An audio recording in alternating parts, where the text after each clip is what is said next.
Legendary basketball great Michael Jordan is getting ready to return to the game he loves today, Tuesday, and everybody September loves Raymond 11th, Watch flying out here on American Airlines. Let's show you what's going on around the country, kids, on this Tuesday.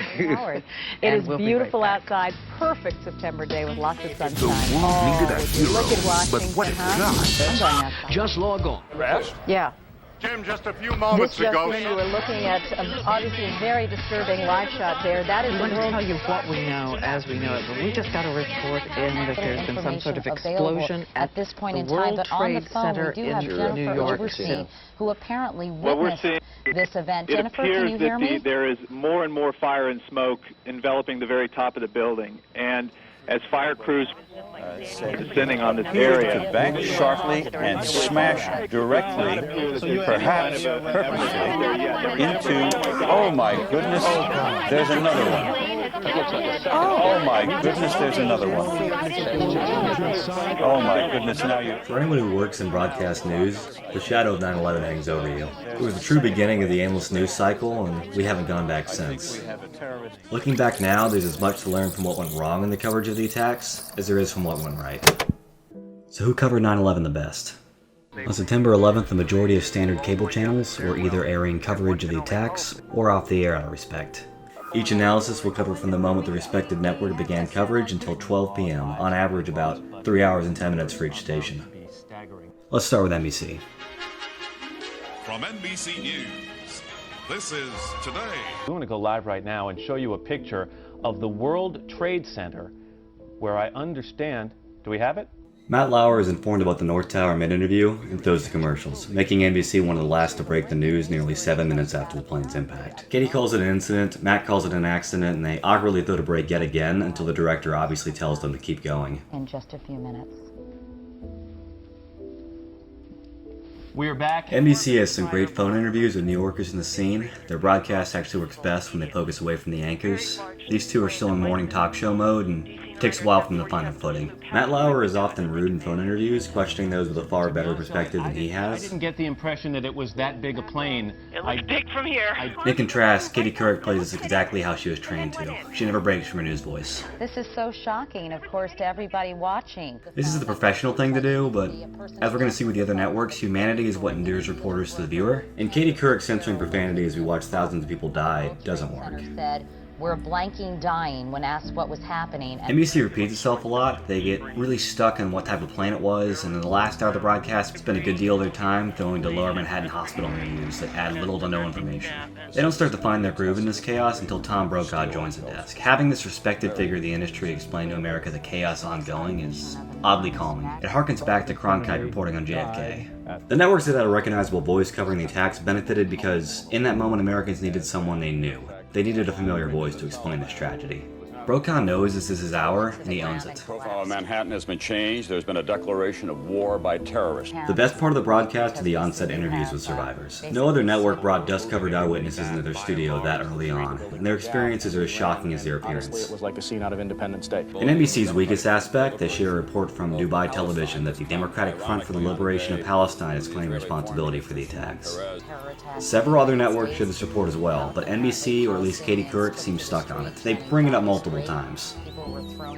They're actually the first station to report on people in the West Bank celebrating and handing out candy to children after the attacks. I'm going to stop the footage right now and clarify something. NBC had no idea that this video would lead to one of the greatest falsehoods remembered from 9/11 news coverage. The Muslim onlookers took to rooftops in New Jersey and cheered as they watched the attacks. This is the report. I emphasize, I don't know this for a fact, but there's several witnesses who say this happened. They got on the roof of the building to look across. They knew what was going to happen. They were waiting for it to happen, and when it happened, they celebrated. This is false and started because of three things. Number one, the Palestine celebration footage you just watched. That was real and was recorded in 9/11. Number two, the 93 bombing of the World Trade Center. This was a previous attempt by terrorists to destroy the towers, where a small band of conspirators did gather on the other side of the river to watch. Obviously, there was no celebrating as they were not successful. Number three, Islamophobia following the attacks. People were angry, and when they heard a false story like this on Howard Stern, they wanted to believe it. In conclusion, NBC plays the broadcast very safe, but often gets hung up on trivial details when there are more important breaking stories. Brokaw entering puts them back in their A-game, and some of the interviews and the ground coverage are just outstanding. Certainly that picture tells it all. These rankings are to be out of 5, with 1 being the best possible result. For reporting, they get a 4, accuracy a 4, coverage a 3, and iconic, which means how lasting this broadcast is in the public's mind, they get a 2. But clearly something relatively devastating happening this morning there on the south end of the island of Manhattan. Less than 2 minutes after the North Towers hit, CNN cuts in, making them the first major network to air footage of the attacks. They are not ready to be on the air, but they make the correct call that this needs to be covered. What can you tell us about this situation? Hello? Because CNN was not prepared, they often cut the coverage from their local affiliates, which usually ends up being a bad call. Rosa, can you hear me? These affiliates may have been more prepared than CNN was, but their reporters are not CNN employees, and when broadcast on CNN, whatever they say is going to reflect on the public's view of the network. So naturally, you will guess and you will speculate and perhaps ask the question, if some type of navigating equipment is awry, that 2 commuter planes would run into the World Trade Centers at the same time. CNN's coverage ends up being a one-man show by Aaron Brown, who does an amazing job bearing the immense weight of this tragedy. Brown is framed against the smoky remains of Lower Manhattan and gives us one of the most human coverages of the attacks. Matt Lauer and Katie Couric were together at a studio desk and not as effective. Aaron Brown is alone and his desk is Manhattan. Good Lord. There are no words. I will say CNN makes the most false calls of any network, but that falls most of all on the producers and directors. We're also getting reports now that there is a fire on the mall in Washington. It appeared to be a U.S. military helicopter, and that he then saw a fireball. We have a report now of an explosion on Capitol Hill. If there's anything to learn from CNN on 9/11, it's that speculation creates fear. If you don't know, don't say you do. For CNN, I give a 2 in reporting, a 5 in accuracy, 5 on coverage, and a 3 in iconic.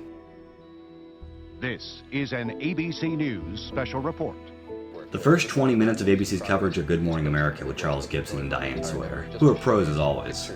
The focus is immediately not on what a terrible accident, but instead, was this an accident? And when the second plane hits, they call it terrorism in that moment. So this looks like it is some sort of a concerted effort to attack the World Trade Center. The phone interviews aren't the best, especially compared to NBC, and Sawyer is hardly able to speak after the second plane. But Gibson lets us know they'll soon be handing coverage over to Peter Jennings. If you want to see an anchor at the top of his game doing what he was born to do, watch Peter Jennings' 9/11 broadcast. Jennings stayed on air for 17 hours. He's an absolute titan in the history of broadcast news. I think Brokaw and later on in CBS, Dan Rather had a sense that this would be one of the most iconic moments of their career. They understood the need to be profound, state the date, say this is war. You can actually hear correspondents breaking down emotionally while Jennings remains calm and collected for his audience. We now have fire confirmed at the Pentagon. If John McCarthy at the Pentagon can hear me, John, please get in touch immediately if you can.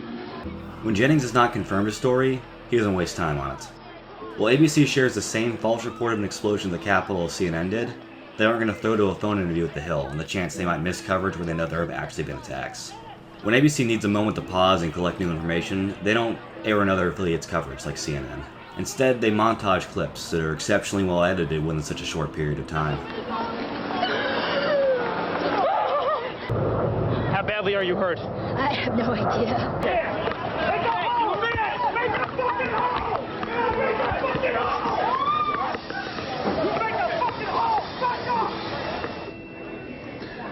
Peter Jennings is what makes ABC's coverage. He was one of the great voices of humanity in the face of terror and tragedy. For ABC, I give their reporting a 1, their accuracy a 2, their coverage a 2, and iconic a 1.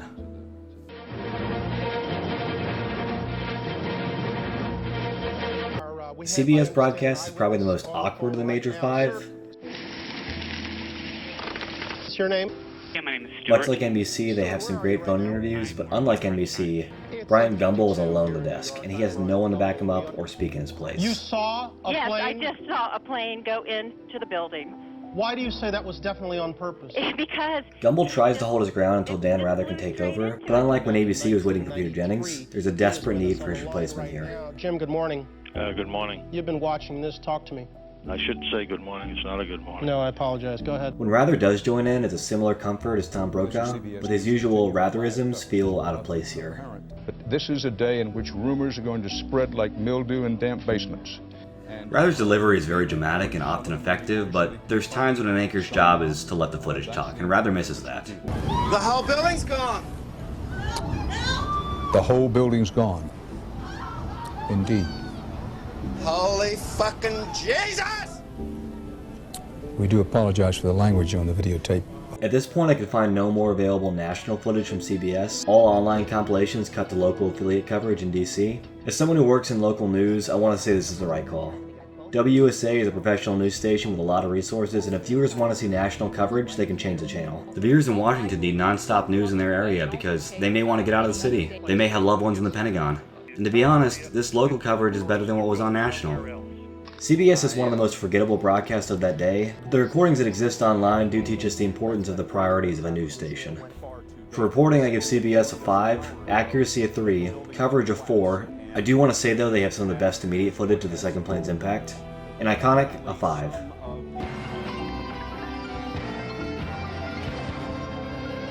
Lastly, Fox News, and this one surprised me.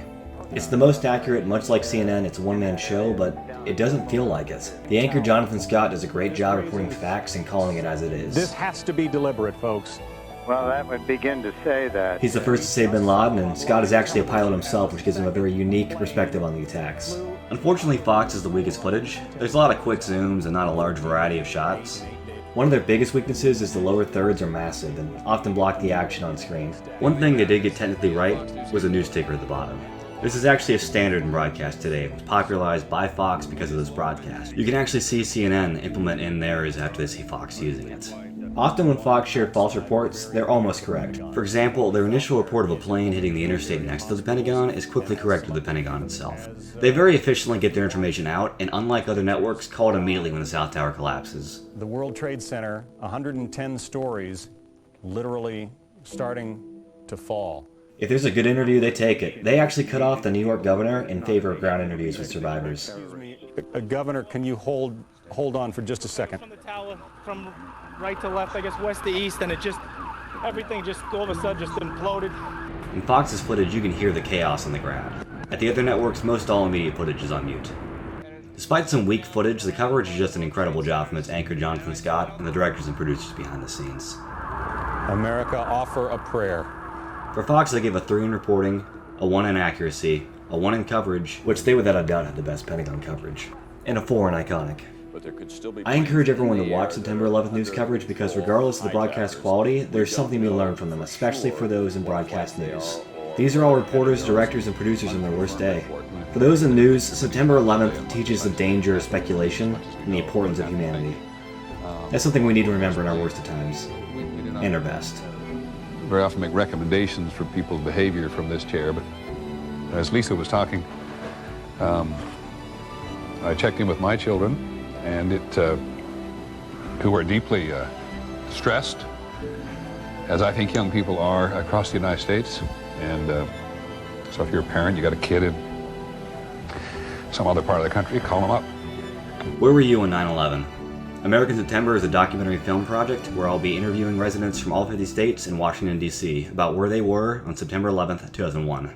If you'd like to share your 9/11 story, please email me directly at americanseptember@gmail.com or through my website's contact page. The link to the website is in the description. Please visit if you'd like to view the states I've filmed so far.